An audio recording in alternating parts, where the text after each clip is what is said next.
hot hell darkness. Your room is ready, child.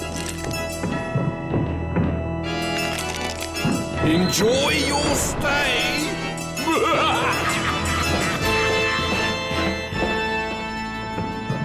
In case you were thinking of leaving anytime soon, I think you should know that the front door is permanently locked, and I keep the only key in my underpants.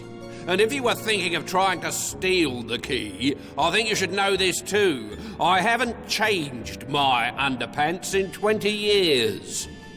That's why I crunch when I walk. Listen.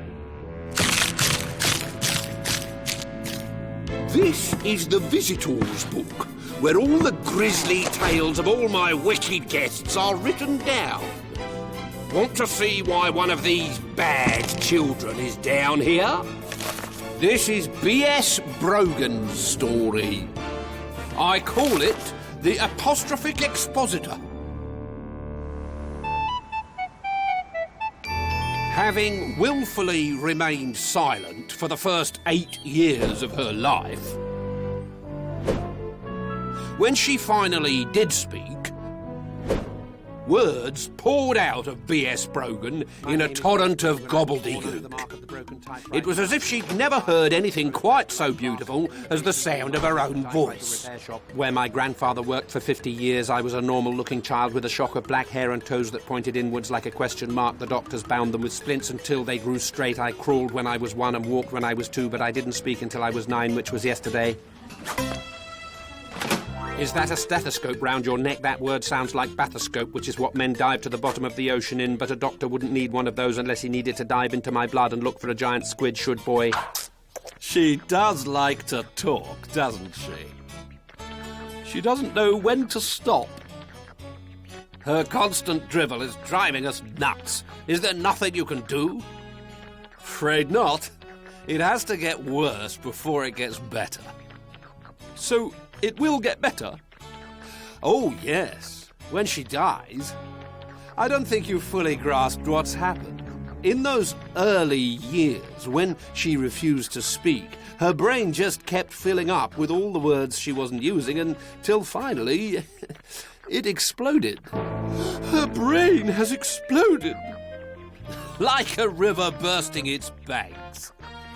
All those words are just swimming around inside her head like cattle on a floodplain.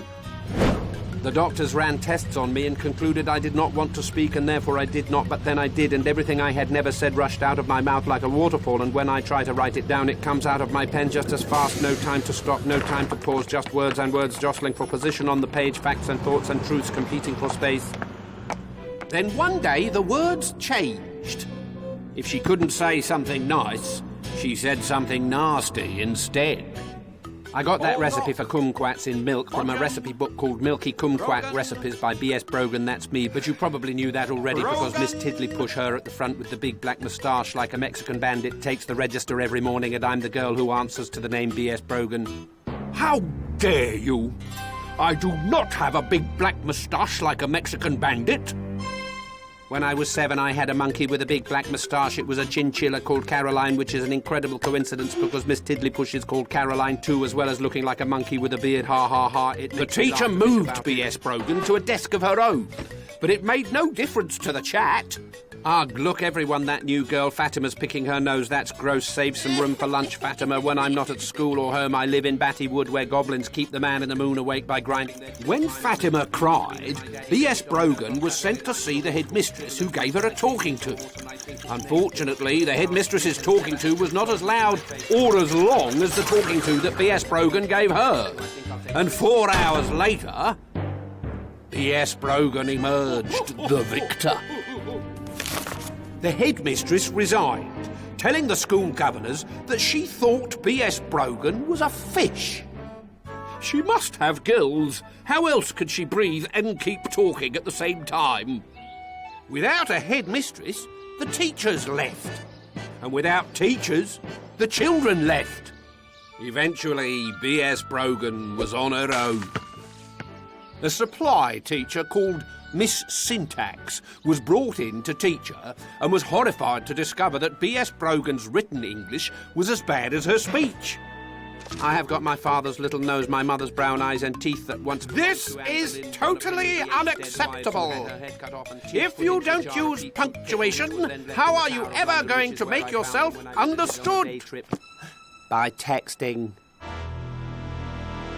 With that one cheeky remark, Miss Syntax threw in the towel and the school closed down. B.S. Brogan now had to be educated at home. Her parents employed an English teacher who called himself the Apostrophic Expositor and claimed to teach the grammar of the eternal pause. He arrived with all his worldly belongings at 6 o'clock in the morning. Come in. You must be the new teacher. My daughter will be down in a minute. You found us all right then? Can you speak? Silence is a virtue. Would this have anything to do with the grammar of the eternal pause? When you pause eternally, you are dead. And when you are dead, you are silent. Here shall I await my pupil's arrival. I was told you were the only teacher in the world who could teach me, but they didn't tell me that you had hair the colour of dog sick, or that someone dropped a ripe one, ding-dong-dell, who made that smell, binky-bonky-binky, whoever did is stinky.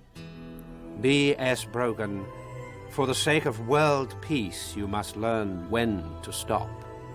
If you never draw a breath, you will never make sense. You must breathe, or you will suffocate with words. Pause, or be paused. Let us begin our first lesson. Punctuate this sentence. That is, that is not, that it is. Shove your head in a beetroot boiler. Who needs grammar anyway? Only fussy old tramps like you. I don't do punctuation. It stops the words and the words must flow. If you can't say something nice, best say nothing at all. Don't tell me what to do. You're just a teacher, and if teachers don't have anyone to teach, they don't exist. I'm the powerful one round here. Then so be it. As you will not learn to punctuate for yourself, I shall have to punctuate you. We shall read this book instead. I knew you were bonkers. How can I read something that isn't there? Just be yourself. Say the first thing that comes into your head. The first thing that came into her head was, I hate punctuation, it's boring, so leave me alone, you weirdo. But the words that came out were different. These are the last words of B.S. Brogan. I want them written down as a deterrent to noisy children everywhere who don't know when to stop talking. And when she looked at the book, her words were written down. And punctuated. All the better for understanding you. Then understand this. I don't want my last words written down. I'm not about to die. We're all going to die. Some of us sooner than others.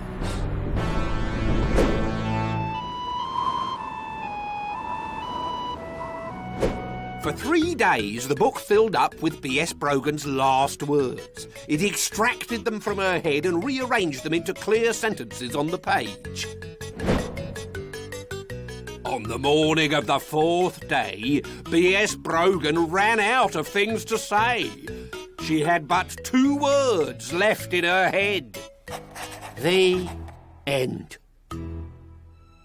Then there was silence. Is that it? Is that her punishment?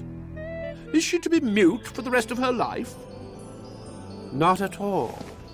I shall make far better use of her than that. And with that, B.S. Brogan's life literally came to a full stop.